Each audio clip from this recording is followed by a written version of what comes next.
really so indicative of major metros. And I hope you can join us. So let's get this show on the road. And please do participate, send in questions, and we'll try and get to them. Welcome to the Nonprofit Report, your weekly update on nonprofit organizations, issues, and leaders. I'm your host, Mark Oppenheim. Today, we'll talk about domestic violence with guests Esther Peralez-Dieckmann, Executive Director of Next Door Solutions to Domestic Violence, and Tricia Swartling, CEO of The Advocates. A reminder to Zoom attendees that we will take 3 snap polls during the show, and we'll announce results, and your questions submitted through the Q&A function at the bottom of your screen will be included in our discussion.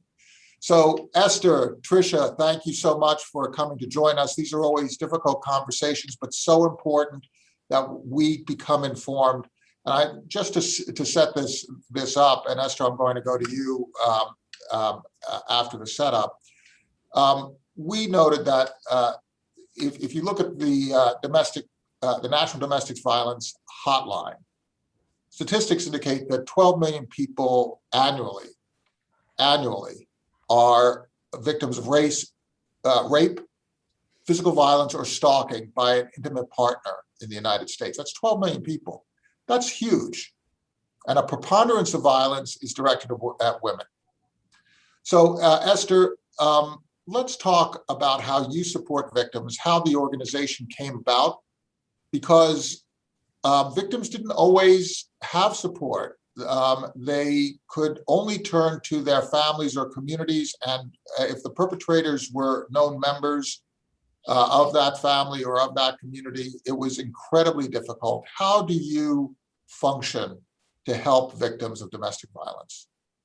Good morning, Mark. It's very nice to be here with you. In 1971, a woman by the name of B. Robinson Mendez was in a domestic violence situation herself. And as she looked around for help, she realized her friends, other family members were also experiencing abuse and violence in their relationship. Back in 1971, we didn't have some of the terms that we use today. There were no laws. So there was really not a dialogue happening on the abuse that was going on between partners. And so she set out to talk to friends and said, we need to help women. We need to figure out how to hear from them. And they set up the first hotline in 1971, which is still the hotline we have today, same phone number. And they started sheltering women in a garage. And so it was a few women here in San Jose, California that started. And really, there was no roadmap. There was no technical assistance. They just knew they needed to help women get out of abuse and violence. They didn't know at the time. It would be the second domestic violence agency established in the state of California. And they actually were the first one in the nation to provide bilingual services. And so since then, the services have really been designed to move people out of violence and abuse into safety, into stability, and then ultimately self-sufficiency and a pathway to a better quality of life, always keeping the victim at the center. What the person feels is right for their family is really what we focus on. And that's how we do that work. And this affects all age groups. It affects all people of all religions. It affects people of all ethnicities. It affects people of any social or economic strata in society, any background. It's everyone, isn't it, Tricia? Yeah, I mean, the Advocates is located in a rural area in Idaho, central Idaho, so we're quite different from Esther's program. But so we were founded in 1990, so a few years after Esther's program. However, our founding story is similar. We had a young, a little different, a woman, teenage girl who was being sexually abused by her brother. And she was driven to the point where there was no one there to help her. She ended up shooting him, unfortunately, but however, he survived, but she was incarcerated. So a group of local people got together and said, this should not ever happen again. No one should ever be driven to the point of having to shoot their abuser because there's no help available. So the Advocates was founded in 1991, and we slowly grew over the last 40 years, I guess, 25 years actually. And a group of people got together, started a hotline, started providing women with court support. we would only be able to, at that point, to shelter people in hotels. Now, fortunately, I would say we're a full service program. It's really important for us because we're located in an area where there's not a lot of resources, and we serve 4 very rural counties. So we need to make sure we have everything, which I'm sure Esther's program does as well. So everything from 24-hour hotline, emergency shelter, housing is a huge issue in our community. So we've built a lot of transitional housing. Of course, all the programs, legal assistance, job and life skills training, as Esther was saying, helping victims be self-sufficient, giving them the skills, knowledge, education, and information to be independent from abusers is really important. So we provide a lot of financial support, match savings accounts if they take financial education. And prevention is paramount as well in our community, working with youth, educating youth in the schools. So, trying to spread a broad net across the community. One of the things that we try to do when we set this up, and I have to give Oscar and his team, Oscar's our producer, so much credit, is we try to create representational conversations for problems that affect every American. Mm-hmm. And what we're talking about is a problem that is age old for as long as human beings have existed. Yet the vocabulary and the approaches are to deal with this problem here in the United States are very recent. Let's make transparent the stages, and then let's also talk about the differences between serving rural communities where distance is a big issue, where it's very difficult to be anonymous within rural communities. It's much easier in crowded cities to become anonymous, funnily enough.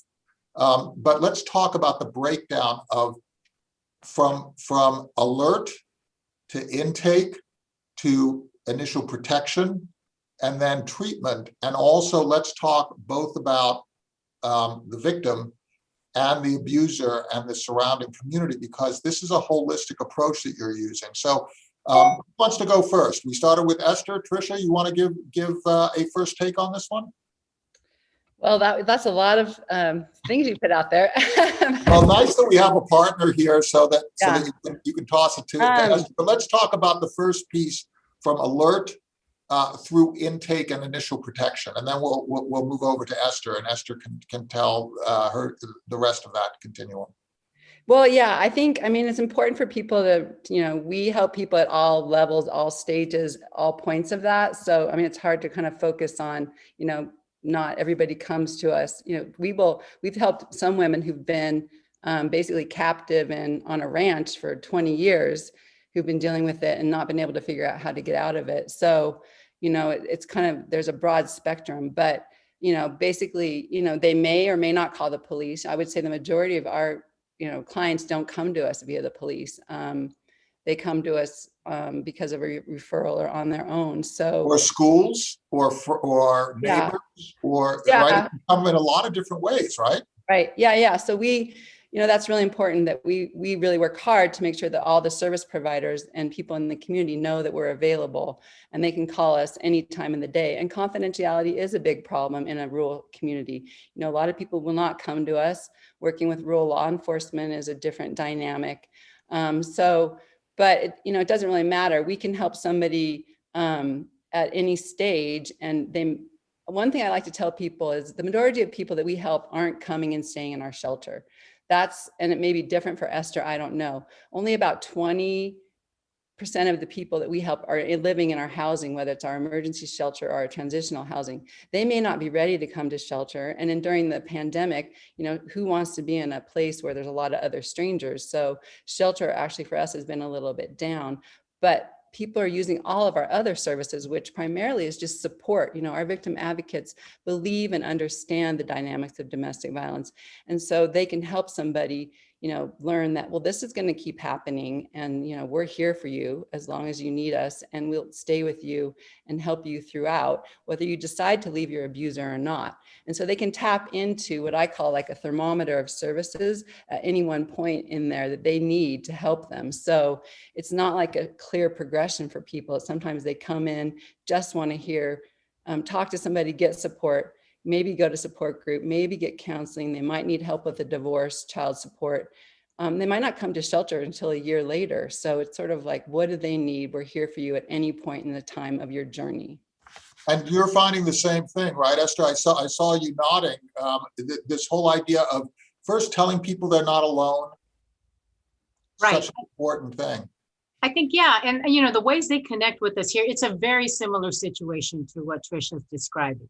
In big communities, small communities, there's still a lot of shame and it's very hidden. People find it very difficult to reach out for help. The ways they come to us for help is they do call the main number. They call our crisis line, which operates 24 hours a day, 7 days a week, or they walk in. We also have a pretty robust walk-in program that serves, a little over 1,600 people every year, where you don't have to really have a clear plan. Just come to the building between the hours of 9 a.m. and 7:30 p.m. We can help you. And a lot of times, people are coming, kind of as Tricia described, they've been isolated for a long time. They're experiencing trauma. They don't really have the ability to process very deeply what's going on. They just know they need help. And like Tricia described, our role is to be there and to meet them where they're at. Sometimes the victim comes to us and says, I don't want to divorce my husband. I don't believe in divorce, or my religion doesn't allow that. My culture looks down on that. I just want the violence to stop. And as Next Door Solutions philosophy is, we meet the person where they're at. We've also had growing numbers of men. So I think it's really important to say that domestic violence not only happens to every socioeconomic level, but every ethnic group, every gender, the LGBTQ IAP community. And so it's something that I think globally has been the pandemic that has been there for decades and decades. We only now are recognizing it because of COVID. And we, like Tricia, experienced a drop in our calls. But that's because people are sheltering in place. So I think, part of the challenge is, how do you reach out for help, especially, during the pandemic when face-to-face contact is not possible. So a lot of us have pivoted to virtual services. People are still calling. We had an initial dip in phone calls just because I think people were trying to survive, pay the rent, put food on the table, deal with kids being at home. But once that was settled, we saw the increased number and the volume on our hotline, and people were actually reporting more violence, more abuse, but less calls to law enforcement. And so that's a really interesting dynamic. And what is the relationship between survivors and law enforcement? That's a question that we always ask ourselves. And this is going to be a consistent societal issue. The thing that I think is so interesting is the support for organizations like yours depends on private means. It really does depend on volunteers, people who themselves have experienced domestic violence, perhaps helping others as part of their own treatment regimen. We just completed a poll in which half of the respondents said that they had experienced or witnessed domestic violence, which just speaks to how pervasive this issue is. Tricia, how do you organize the support that you provide? You're not getting government funding preponderantly, are you? Well, actually, we do get a fair amount of government funding. Fortunately, there's the Stop Violence Against Women Act, the Victims of Crime Act, and Family Violence Prevention Fund, and other housing programs that do support domestic violence programs pretty highly. During the pandemic, I think a lot of our programs, because of what Esther was saying, meeting people's urgent needs has been critical, particularly domestic violence victims, either helping them. A lot of them have been affected by COVID, unemployment, gotten ill themselves, needing support for housing, rent, paying their mortgage, food, childcare, transportation. We've had a huge spike in that. And over the last couple of year, I guess it's been about a year almost now for the pandemic, we've distributed over $250,000 in urgent needs assistance. So private foundations and funders have been very generous. They've been continuing to give to us. I hope that's true for Esther's program as well. Fortunately, for social service and humans-centered nonprofits, we've been still getting a high level of support compared to some of the other organizations. Unfortunately, like the arts and environmental and those types of issues have, I think, been suffering a lot. So there's been a lot of support available, which has been great because we've been able to help people basically stay safely housed, which has been critical. as far as, reducing stress for more domestic violence to possibly occur. So yeah, there's been actually quite a bit of support for the organizations. Esther, could you talk a little bit about providing culturally appropriate services? Because living in an urban environment, operating in an urban environment, you're dealing with all sorts of different social norms and different traditions. How do you function given that you're trying to meet each individual from where they are? Yeah, that is a definite distinct difference in the San Francisco Bay Area and most of the rest of the country. It's extremely diverse. It's not uncommon for local governments to print materials in 14 different languages.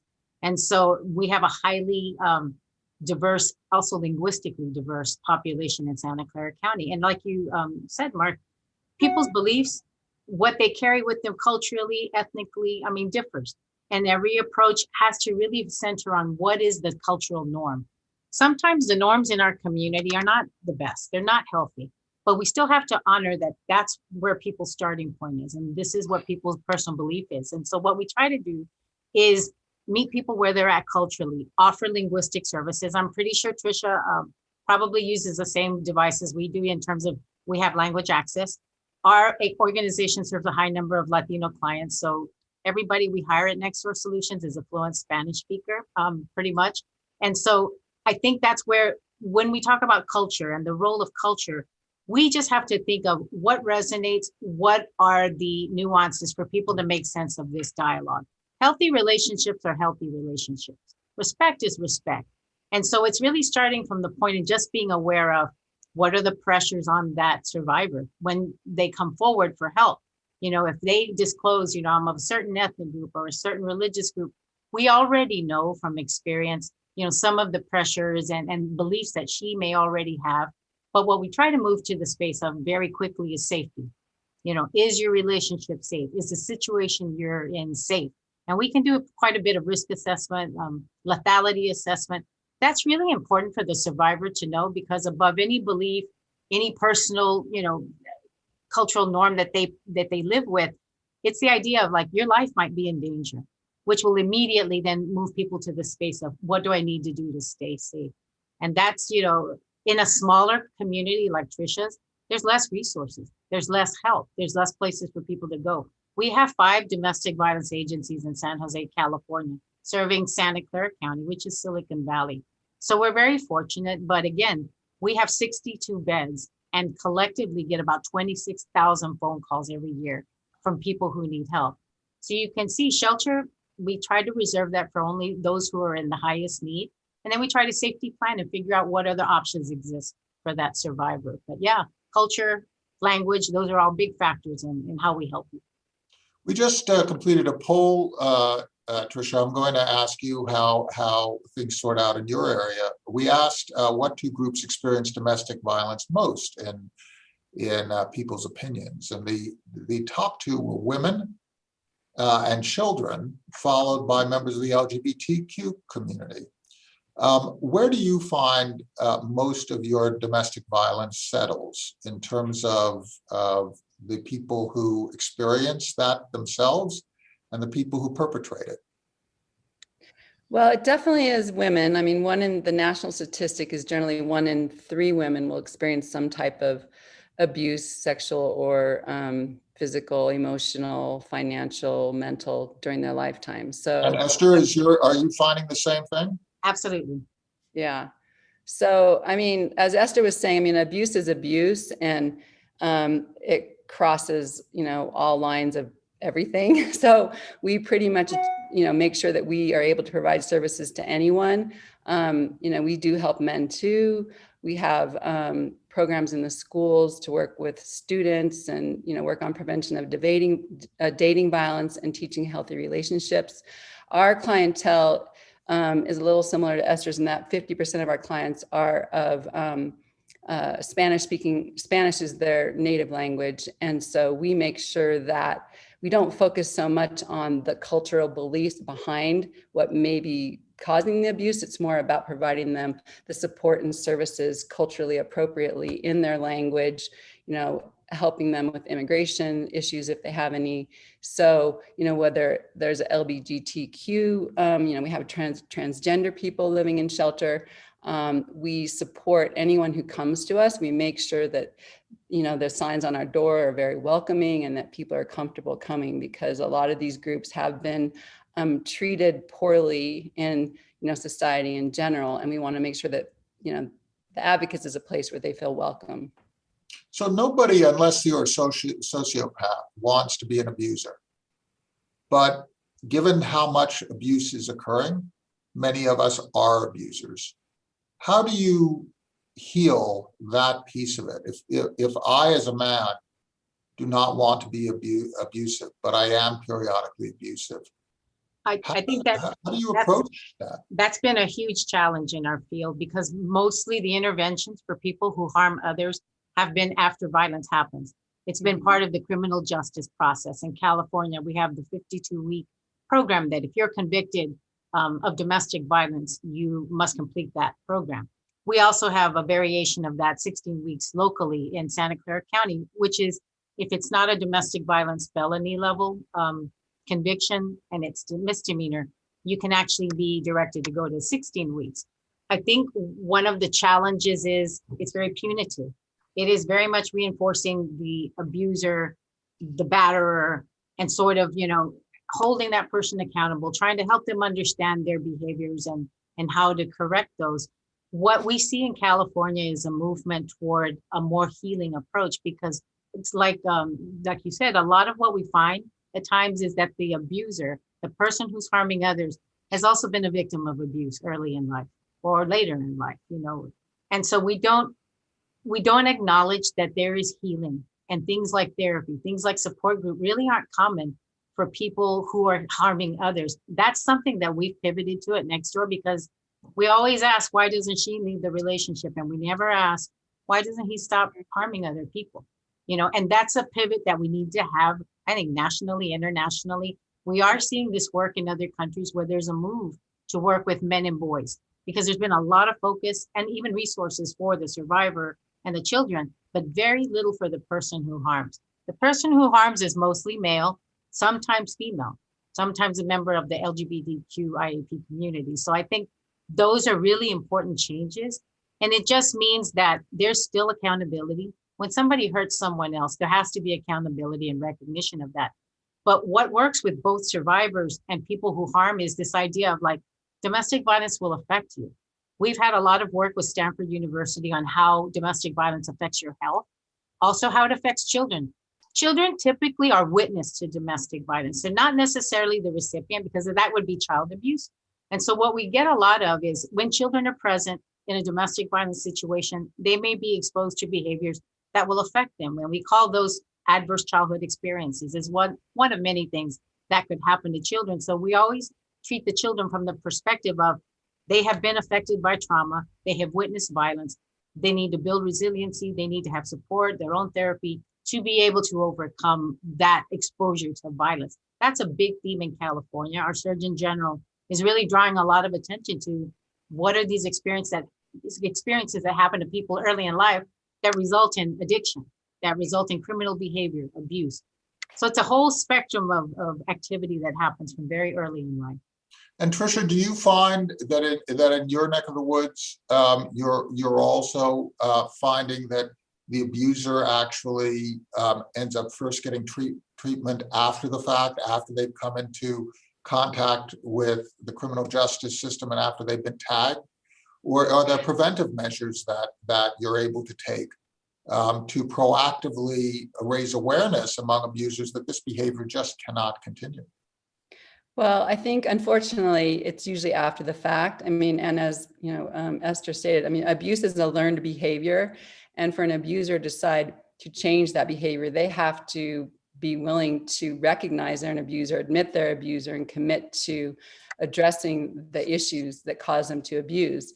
So, unfortunately, the criminal justice system in our area and in Idaho and in lots of areas across the country is not as strong as it should be about dealing with these cases. And typically, a lot of the abusers get off, with just a lower charge, like disturbing the peace, which doesn't then require them to go to treatment. So there definitely needs to be a higher level of commitment, I feel like, on the criminal justice side, prosecutors, judges, to actually holding abusers accountable, because what we see is that they get off pretty easy and then they just continue to abuse. Now, as Esther said, yeah, it would be great to help them address their abuse issues before. And so we're doing as much work as we can with young people about healthy relationships, what is consent, so that young people, learn, well, that's not okay to text my girlfriend 25 times, in an hour or something like that. I mean, that's kind of the beginning of control. Abuse is about power and control. And that's what people have learned. And so you have to help them unlearn that or not go down that path.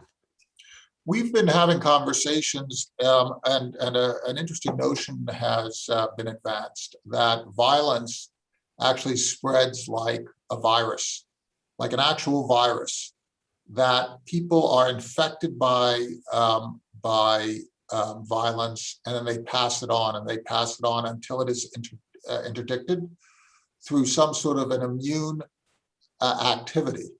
And in this analysis, you are part of the immunization process, the healing and immunization process. Do you feel that violence is passed on within communities if it is not addressed in a proactive sense and in a very conscious sense, Esther? Yeah, I mean, I've got over 25 years of experience in government in several states across the Southwest. And one of the things I can tell you is systems often perpetuate systems. And so the responses in our field have been centered largely on this interaction of the criminal justice process, the traditional stakeholders, whether they're domestic violence agencies, law enforcement, the district attorney. What needs to, I think, change is, what is it that the community is looking for? Because we know from the CDC, there are 4 things that need to happen for violence to end in a community. The individual and the services to look at the relationship. That's the business that Tricia and I are in. We can help people navigate that. What's your individual situation? How do we help you? But then there's also the community level work. What is acceptable in the community? What is the norm? What happens when a survivor calls law enforcement and there's a 911 call? What is the response there? The community can absolutely take a stand to say, this is a serious crime. We need better responses. We need more resources. And then societal, sort of a view of what do we do in US culture, American culture, that we're inadvertently promoting violence? What are the activities, whether it's media, social media? Those are also ways that unhealthy relationships become sort of the norm. And you can just flip on your television set and you see that played out. There's lots of programming that focuses on, sort of unhealthy relationships, women bashing other women. I mean, that's pretty much what we as Americans consume. It's that shift that we have to make in society to also say, what do we want? What are the messages we want our children to be exposed to? What do we as a nation stand for? And so I think it's been a rough, I would say the last 5 years have been really eye-opening in terms of people's tolerance when violence happens against women, because it is mostly women. And so I think that's where we have to look at community level responses and sort of the action that they want to take. And then as a society, what's our norm? What's our standard? What do we stand up for? Those are the 4 things I think we need. Thank you so much, Esther. And Tricia, we started with Esther, so we're going to end with you. And before we get to your last summarizing content, we just finished a poll, which I found to be very interesting. We asked how tech and social media affects domestic violence, and 78% of respondents said that it actually empowers perpetrators. Do you have any opinion on that issue about whether tech is a good or a bad when it comes to domestic violence? I think it's probably neutral, because we have seen through the pandemic that we've been able to reach out to clients and offer support groups and services and job and life skills training via Zoom. We've stayed open throughout the pandemic because we're a frontline service provider, and yes, mask wearing works, and we've been able to provide services safely in person. So But that doesn't, for us also being in a rural area, somebody who's, 120 miles away can't come to support group or can't participate in job and life skills training. So tech has helped with that. Does tech make it possible, cell phones, computers, easier or I guess abusers to track victims? Yes, but at the same time, we also have texting apps that young people can use to reach out to us, because we did a survey in our community and young people said, there's no way we're going to go to the advocates. It's just not cool. It's not something that we feel comfortable, but we will text a victim advocate, via our phone if we're concerned or there's something happening to us and we need help. So, it's a hard line. I think it helps on both sides. And, there are things you can do to protect yourself through tech, but I would have to say, perpetrators can use it to get to victims, unfortunately, but it also has helped a lot of victims probably get help and advice that they might not otherwise have been able to access. And what is your summarizing admonition to us all to help, for us to help cure domestic violence, cure this country, Tricia? I think, don't judge a victim. And, people say, well, why isn't she leaving? And, we hear that all the time. And just offer support and understanding and say, I'm here for you whenever you need help. And there is help available. And I'm worried about you. And whenever you're ready, help's available. And Esther, you have a final comment, or you want to endorse Tricia's? Yeah, I think that's definitely, everyone has a role to play. If you're a faith-based organization or a church or a synagogue and people need help, learn what the resources are in your community and connect people with that help. Domestic violence, gender-based violence are very serious issues that pose a lot of risk to people's safety and health. So we have to shine the light on this issue. So we encourage people to definitely find the way to intersect. Find out in your community how prevalent is the problem. Our law enforcement agencies, there's 15 of them in Santa Clara County. Collectively, they get over 6,000 911 calls, but shelters get about 26,000 phone calls. So the need is far greater than the data may indicate. And so again, kind of like Tricia said, offer support without judgment and learn where the resources are. There is a national domestic violence hotline that can connect you with help anywhere in the country.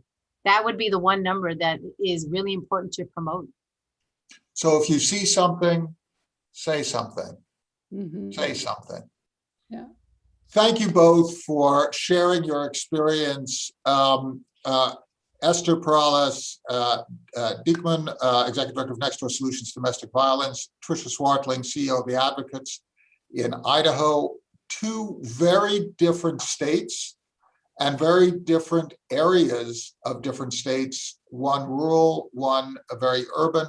But we have the same problems, and this is pretty much the story of America when it comes to civil society, whether we're talking about education, environment, poverty, housing, arts.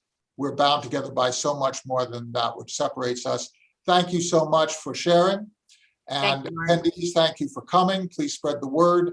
And that's the Nonprofit Report. Stay safe, everyone. Mask up.